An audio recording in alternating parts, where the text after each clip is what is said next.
பிள்ளைகளுக்கு சொல்லிக் கொடுக்கணும். நீ வேற எதுவும் சொல்லி தராத. சாதி ஆண்ட பரம்பரையெல்லாம் சொல்லிக் கொடுக்காத, அரச பரம்பரையெல்லாம் சொல்லிக் கொடுக்காத. அவன் இந்த காலத்திலேயே ஆண்டா, இன்னைக்கு நீ பிச்சை எடுத்துட்டு தானே இருக்கிற. அவன் கோட்டையை கட்டி ஆண்டாலும் அவன் பரம்பரை இன்னைக்கு என்ன நிலையில இருக்கு, அது நிலைக்காதுங்கிறது தான் அர்த்தம். கோட்டை கட்டி ஆண்டவன் பிள்ளை அத்தனை அது பரம்பரை, நான் மறுபடியும் அதே கம்பீரத்தோட இருப்பேன், யானையில போவேன், குதிரை போவேன்னு போக முடியுதா? முடியாது. அதுதான் வாழ்க்கை. கோட்டை இருந்த இடம் இப்ப வந்து மண்ணா கிடக்குது. அதனால அதை சொல்றதுல எந்த அர்த்தமும் கிடையாது. அறிவியலை சொல்லி கொடுங்கிறார் அந்த படத்துல. அறிவியலை சொல்லி கொடு.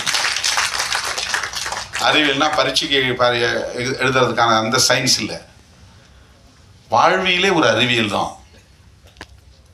அந்த அறிவியல் அடிப்படையில் தான் உயிரினங்கள் எல்லாம் வாழ்கிறது. கற்பனைகளிலும் கற்பனையான நம்பிக்கைகளிலும் சிக்கி கிடக்கிற உயிரினம் தான் மனித குலம்.